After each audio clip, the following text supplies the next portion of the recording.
ప్రియ పరిశుద్ధాత్మ దేవునికి వందనాలు. అదేవిధంగా పరలోక దేవుని స్వరవించిన మీ అందరికీ మా హృదయపూర్వక వందనాలు. పేర ఈ క్రిస్మస్ దినాల్లో ఉన్న ఆ సంతోషకరమైన సువర్తమాన దేవుడు మనకి వినిపిస్తున్నాడు కనుక ఆయన పట్ల విశ్వాసంతో ఉండండి. ఆ క్రిస్మస్ సంతోషానందాల జీవితాంతా దేవుడు మీకు అనుగ్రహించడానికి సిద్ధంగా ఉన్నాడు పిల్లరా.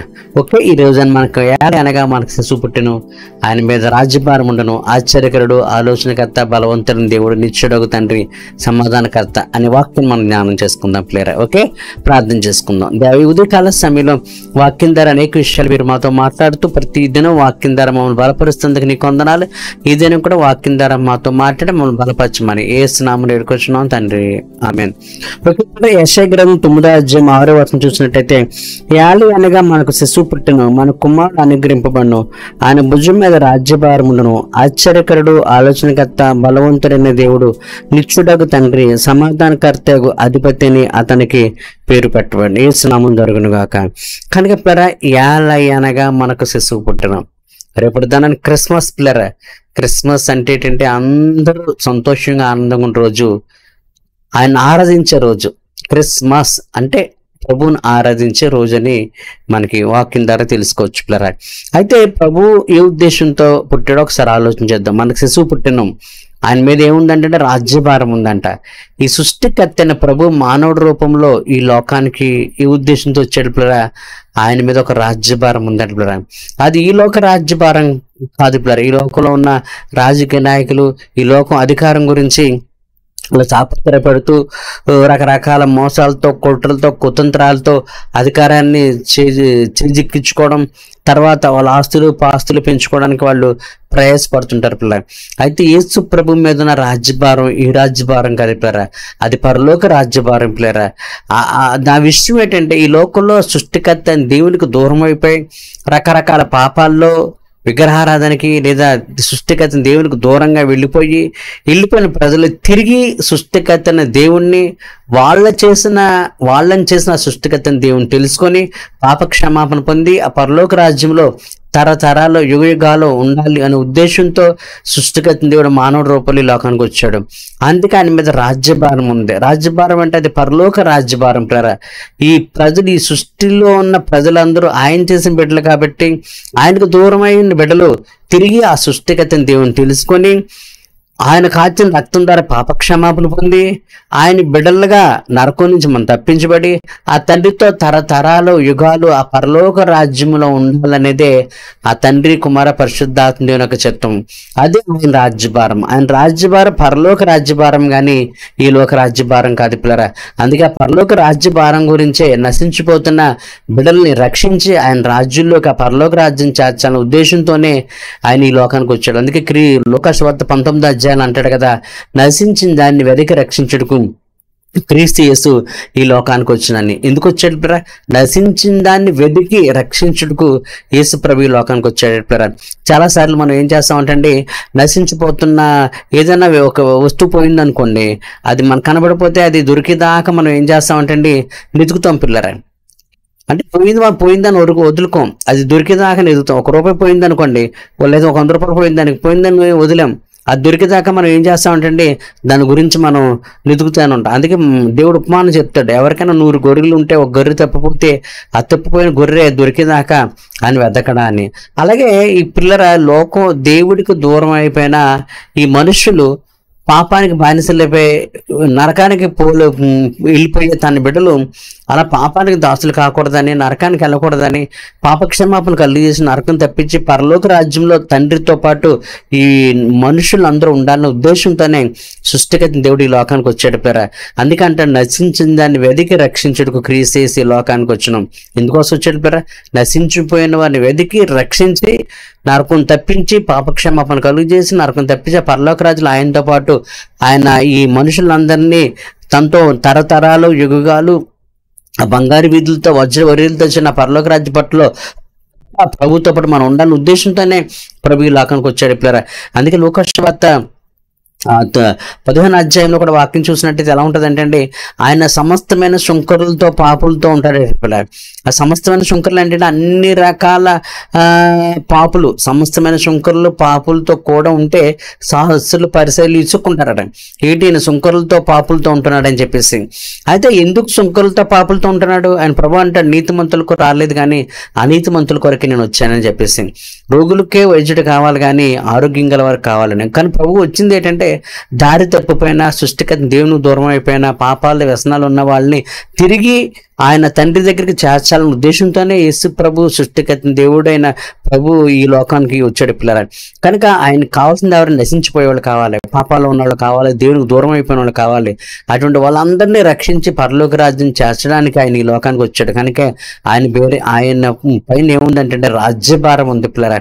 ఆ రాజ్యభారం అంటే పరలోక రాజ్యభారం కానీ ఈలోక రాజ్యభారము కాదు పిల్లరా. కనుక ఆ పరలోక రాజ్యభారంలో మనం ఆయనతో పాటు ఉండాలని దేవుని యొక్క ఆశ. ఓకే పిల్లరా. రెండోది మనం చూసినట్టయితే ఆయన ఆశ్చర్యకరుడు. ఆయనకి గల పేరు ఏంటంటే ఆశ్చర్యకరుడు అంటే పిల్లరా. ఆశ్చర్యమైన కార్యాలు చేసే దేవుడు కనుక ఆ తండ్రి దేవునికి ఏం పేరు ఉందంటే ఆశ్చర్యకరుడు అనే పేరు ఉంది పిల్లరా. ఈ నామం జరుగును కాక. చూడండి, ఆయన కానాను వివాహంలో వెళ్ళినప్పుడు అక్కడ నీళ్ళే ద్రాక్షరసం అయిపోతే ప్రభు ఇక్కడ ద్రాక్షరసం అయిపోయిందంటే ఆయన ఒక అద్భుతం చేస్తాడు. ఆ పెద్ద పెద్ద బాణలు నీళ్ళతో నింపమంటాడు. నీళ్ళతో నింపి మీరు తీసుకెళ్ళిపోండి అంటేప్పటికీ తీసుకెళ్ళేటప్పుడు ఆ నీళ్ళు ఏమైపోయినట్టు ద్రాక్షరసం అయిపోయింది పిల్లరా. అందరూ ఆశ్చర్యపోతారు, ఎంత శ్రేష్టమైన ద్రాక్షరసం ఎలా వచ్చిందని. దేవుడి అద్భుతం పిల్లరా. మన ఆయన బతుకున్న 33.5 సంవత్సరాల్లో చనిపోయిన వారు లేపాడు, కుంటి వాళ్ళని బాగు చేశాడు, కాళ్ళు ఇచ్చాడు, పక్షవాయువులను బాగు చేశాడు, అనేకమైన అద్భుతాలు ఆశ్చర్యకార్యాలు చేశాడు పిల్లరా. నీ వాన తుఫాను గాలిని గద్దించాడు, సముద్రాన్ని అంచాడు, గాలిని అంచాడు. ఈ కార్యాలు చూసి శిష్యులు ఆశ్చర్యపోతారు, ఈయన ఎవరో, సముద్రం కూడా గాలి కూడా ఈయనకి లోపడుతుందండి. ఎందుకంటే ఆయన సృష్టి దేవుడు కాబట్టి ఆయన చేసిన సృష్టి ఆయన చెప్పినట్టుగా లోపడుతున్నాయి. కనుక ఆయనకి పేరు ఏంటంటే ఆశ్చర్యమైన కారుడు. యోబు గ్రంథం 15 అధ్యాయాలు అంటాడు కదా, ఎవడు తెలుసుకున్నాను మహత్తర కార్యములు లెక్కలేని అద్భుతాలు చేస్తాడటండి. ఆయన ఏం చేస్తాడటండి? ఆయన చేసే అద్భుతాలు ఎవరు తెలుసుకోలేరట పిల్లరా. లెక్కలేని అద్భుతాలు దేవుడు చేస్తాడు. అందుకే ఆయన ఆశ్చర్యకరుడు పిల్లరా. నీ జీవితంలో అనేక కష్టాలతో, శ్రమలతో, ఇరుకులతో, ఇబ్బందులతో ఉన్నావు.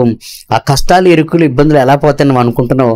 అది నీ సొంత శక్తి బలం చేత నువ్వు చూసుకొని నా శక్తి నా బలం చేత ఈ సమస్యలు, ఇరుకులు పోవని నువ్వు అనుకోకు. కానీ ఆశ్చర్యకార్యాలు చేసే శక్తి మీద దేవుడు మీద నమ్మకం ఉంచు. నీ జీవితంలో ఆశ్చర్యమైన కార్యాలు, అద్భుతాలు చేసి నీకున్న కష్టాల నుంచి, ఇరుకుల నుంచి, ఇబ్బందుల నుంచి ఆయన తప్పించే దేవుడు అన్నాడు పర్రా. అందుకే ఆశ్చర్యకరుడు అంటే ఆయన ఆశ్చర్యకార్యాలు చేస్తాడు. కనుక ఈ సమస్యలు ఎలా పోతాయి అనుకోకు, ఆయన మీద విశ్వాసం ఉంచు. ఆశ్చర్యకార్యాలు చేసే శక్తి దేవుడికి ఉందని నమ్ము. ఆయన నీ జీవితంలో ఆశ్చర్యమైన అద్భుతాలు చేసి నీ జీవితంలో ప్రతి సమస్య నుంచి, ఇరుకు నుంచి, ఇబ్బంది నుంచి విడిపించే దేవుడు అన్నాడు పిల్లరా.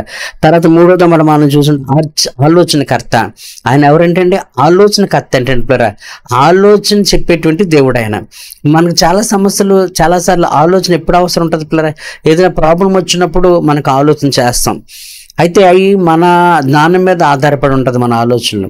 కానీ సృష్టికర్త అనే దేవుడు జ్ఞానం ఎలా ఉంటుంది అంటే ఆయన అనంత జ్ఞానానికి దేవుడని వాక్యం చెప్తుంది. ఆయన జ్ఞానానికి మితి లేదని వాక్యం చెప్తుంది. మన జ్ఞానం మితి కలిగింది కానీ ఆయన జ్ఞానం మితి లేనిది. మన జ్ఞానం ఆయన అంటే మీ తలంపులు, మీ మార్గాలు, మీ త్రోవలు మీ వంటివి కావు.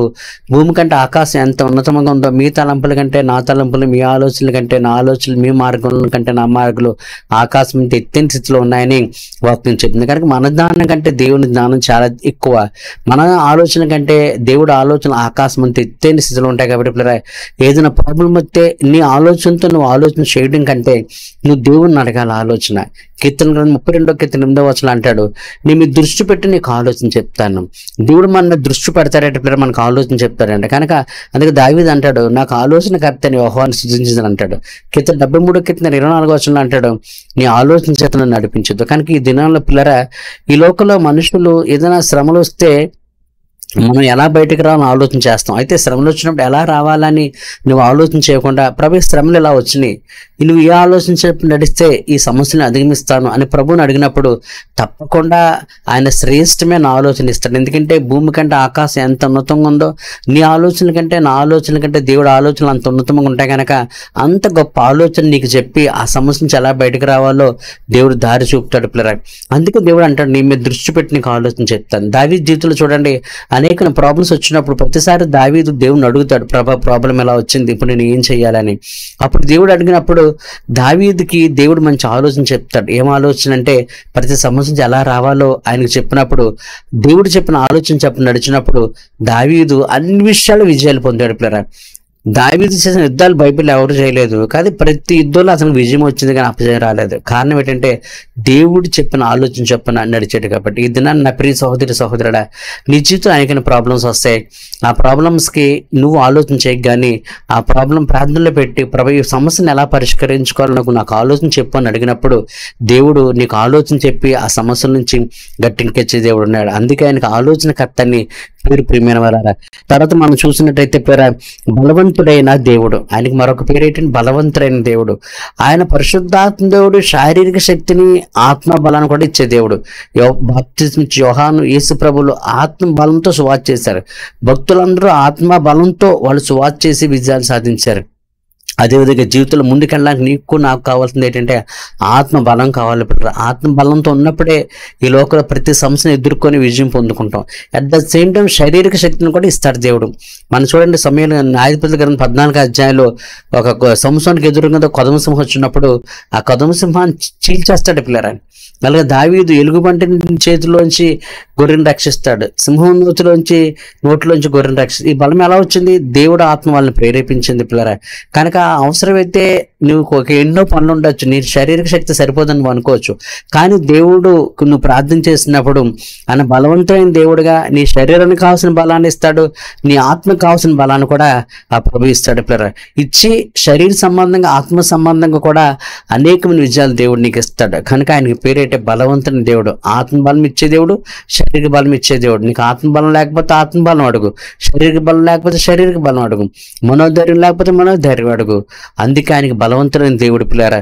తర్వాత వాడు మనం చూసినట్టయితే పిల్లరా, బలవంతుడు నిత్యుడు ఒక తండ్రి, ఆయన నిత్యం ఉండే దేవుడు. ఈ రోజుల్లో మన తల్లిదండ్రులైనా మన బంధుమిత్రులైనా మన స్నేహితులైనా ఏదో కొన్ని దినాలు ఉంటారు, తర్వాత కొన్ని దినాలు ఉంటారు పిల్లరా. ఎవరు సమయం ఇస్తే వాళ్ళు దేవుని దగ్గరికి వెళ్ళిపోతారు. అయితే ఈ లోకంలో నిత్యం ఉండేది ఎవరంటే సృష్టికర్త దేవుడు. అందుకే ఎబ్రాయ పత్రికలు ఉంటుంది, యేసుక్రీస్తు ప్రభు నిన్న నేడు నిరంతరంగా ఏకరీతిగా ఉండే దేవుడు అని, ఎప్పుడు ఏకరీతిగా ఉండే దేవుడు. కనుక నీతో ఎవరు ఉన్నా లేకపోయినా సృష్టికర్త దేవుడు ఎప్పుడు నీతో ఉంటాడు. కనుక నువ్వు వాళ్ళ మీద వీళ్ళ మీద ఆధారపడక సృష్టికర్త దేవుడు నీతో ఉంటాడన్న సంగతి గ్రహించి కష్టంలోనే విడిచిపోడు, సుఖంలో విడిచిపోడు, అవమానాల్లో విడిచిపోడు, గంతలో విడిచిపోడు, రోగంలో విడిచిపోడు, అనారోగ్యంలో విడిచిపోడు. కనుక ఎవరు ఉన్నా లేకపోయినా ఆ సృష్టికర్త దేవుడు నిత్యం నీతో ఉంటాడన్న సంగతి మర్చిపోకుండా ఉండి ఆయన నాతో ఉన్నాడని ధైర్యంగా సంతోషంగా ఆనందంగా ఉండి పిల్లారా. ఆఖరిగా మనం చూసినట్టయితే సమాధానకర్తగా అధిపతి అని అతని పేరు. అతని పేరు ఏంటంటే యేసు ప్రభుకి మరొక పేరు సమాధానకర్త. ఆయన ఏమంటాడంటే ఆయన సమాధానం ఇస్తాడు పిల్లారా. అందుకే సమాధానం వెతికి వెంటాడమంటాడు. నీకు సమాధానం కావాలంటే, శాంతి కావాలంటే నువ్వు ప్రభువుని అడగాలి. యోహాను సువార్త 14వ అధ్యాయం అంటాడు, ఇదిగో నా శాంతిని నీకు అనుగ్రహిస్తున్నాను అంటాడు. లోకం ఇచ్చినట్టుగా కాదు, కానీ నేను నా శాంతిని నీకు ఇస్తున్నాను. కనుక నీ జీవితంలో ఒకవేళ ఏదైనా ప్రాబ్లమ్స్ పెట్టి శాంతి సమాధానాలు కొదువైతే నిరాశపడక, కానీ ఆ సృష్టికర్తని దేవుణ్ణి సమాధానానికి కర్తయగు యేసుక్రీస్తు ప్రభుని అడుగు. ఆయన అంటాడు, నా శాంతినే నీకు ఇస్తానంటాడు. నీ జీవితంలో శాంతి సమాధానాలు ఉండేలాగా చేసే దేవుడు. కనుక పిల్లరా, ఈ క్రిస్మస్ మనకి అందరికీ ఏంటంటే సంతోషం పిల్లరా. ఎందుకంటే మనకు శిశువు పుట్టాడు. ఆ శిశువు ఎవరంటే యేసుక్రీస్తు ప్రభు. ఆయన మీద రాజ్యభారం ఉంది. మనందరినీ కూడా రక్షించి, పాపం నుంచి రక్షించి, నరకం తప్పించి ఆ పరలోక రాజ్యంలో మనందరం ఆయనతో పాటు ఉండాలనే భారం ఉంది కాబట్టి ఆయన మీద రాజ్యభారం ఉంది పిల్లరా. తర్వాత మన జీవితంలో వచ్చే సమస్యలకి ఆశ్చర్యకార్యమైన అద్భుతాల ద్వారా మన సమస్యలు పరిష్కరించే శక్తి ఉంది. కనుక ఆయనకి ఆశ్చర్యకరుడనే పేరు పిల్లరా. మూడోది ఆలోచనకర్త. మన సమస్యలకు శ్రేష్టమైన పరిష్కారం రావాలంటే అద్భుతమైన ఆలోచన ఆ తండ్రి దగ్గర ఉంది. కాబట్టి నీ సమస్యలు వచ్చినప్పుడు నువ్వు ఆలోచన చేయకుండా ప్రభుని అడుగు. అద్భుతమైన ఆలోచన చెప్పి అద్భుతమైన విజయాన్ని ఇచ్చే దేవుడు పిల్లరా ఆయన. తర్వాత ఆయన బలవంతుడైన దేవుడు. శారీరకంగా ఆత్మ సంబంధంగా కూడా నీకు బలాన్ని ఇచ్చి నీ జీవితంలో అన్ని సమస్యల్లో విజయం సాధించి విశ్వాసంతో ఊరేగించేలాగా దేవుడు. కనుక ఆయనకి బలవంతుడైన దేవుడు పిల్లరా. తర్వాత నిత్యుడకు తండ్రి పిల్లరా. ఎవరో ఒకరోజు మనకు దూరం అవుతారు, కానీ నువ్వు బ్రతికినంతకాలం నీతో ఉండేది ఎవరంటే తల్లి గర్భంలో మొదలుకొని సృష్టి దేవుడి దగ్గరికి వెళ్ళేదాకా నీతో ఉండేది ఎవరైనా సృష్టికర్త దేవుడు. కాబట్టి ఆ నిత్యుడకు తండ్రి, ఆ నిత్యుడకు తండ్రి నీతో ఉన్నాడన్న సంగతి ఎప్పుడు మర్చిపోక సంతోషంగా ఆనందంగా ఉండిపోయారు. ఆఖరిగా ఆయన సమాధానానికి అధిపతి. నీ జీవితానికి ఎన్ని ఆస్తుపాస్తులు ఉన్నా సమాధానం శాంతి లేకపోతే వాటిని ఉపయోగం ఉంటుంది. కాబట్టి ఆ శాంతి సమాధానాలు ఇచ్చే దేవుడు ఎవరంటే ఆ సృష్టికర్త దేవుడు. నీకు శాంతి సమాధానం లేకపోతే అడుగు, కావాల్సినంత శాంతి సమాధానం ఆయన ఇచ్చే దేవుడు అయినట్టు. కనుక ఇట్టి రీతిగా ఇన్ని విధాల ప్రభు పుట్టుక మనకు సంతోషం కనుక ఈ క్రిస్మస్ మనకు అందరికీ సంతోషం. ఆయన పుట్టుడు ఏ ఉద్దేశంతో పుట్టాడు, ఆ ఉద్దేశాలు ఇప్పటిదాకా మనం తెలుసుకుని అవి గ్రహించినట్టయితే నీ జీవితం కూడా సంతోషంగా ఆనందంగా ఉంటుంది పిల్లరా. అటువంటి సంతోషకరమైన ఆనందకరమైన జీవితాన్ని ప్రభు మనకందరికీ అనుగ్రహించి ఆశ్చర్యించును గాక. ఓకే, ప్రార్థన చేద్దాం. దేవి ఉదయకాల సమయంలో అద్భుతంగా మరి నువ్వు మాకు పుట్టి ఎందుకు సంతోషం కలుగజేస్తున్నావో, ఎన్ని విధాల సంతోషం కలుగజేస్తున్నావు మాకు చెప్పావు కనుక అందుబట్టి నీ కొందనాలు కనుక ఈ వాక్యం బిడ్డలు అందరి జీవితంలో గొప్ప కార్యాలు జరిగించమని యేసునామమున వేడుకొంచున్నాను తండ్రి, ఆమేన్. ఓకే పిల్లరా, వాక్యం ఉన్నావు కదా, ప్రభు ఈ విధంగా పుట్టాడు, పుట్టుని బట్టి మనకి ఏ విధంగా ఉపయోగాలు జరుగుతున్నాయి అనే వాక్యం ద్వారా తెలుసుకున్నా కనుక ఈశ్వర పుట్టుక వాక్యాలు ధ్యానించినట్టుగా అన్ని విధాలా మనకు ఉపయోగపడతాడు కనుక ఆ విధంగా దేవుడు నీకు ఉపయోగపడాలని కోరుకుంటున్నాడు. నువ్వు కూడా ప్రార్థన చేయి, దేవుడు ఆ విధంగా నీకు ఉపయోగపడి నీ జీవితంలో అద్భుతమైన కార్యాలు ఆశ్చర్యకార్యాలు చేసి నేను సంతోషింపజేసి ఆనందింపజేసే దేవుడు నడిపారు. ఓకే, మీ అందరి కోసం ప్రార్థిస్తున్నాం, సంతోషంగా ఆనందంగా నడిపారు. ఏ సమస్య ఉంటే మాకు ఫోన్ ద్వారా తెలియజేయండి, మీకోసం ప్రార్థించే బాధ్యత మాకు ఉంది. ఓకే, మీ అందరికీ మా హృదయపూర్వక వందనాలు.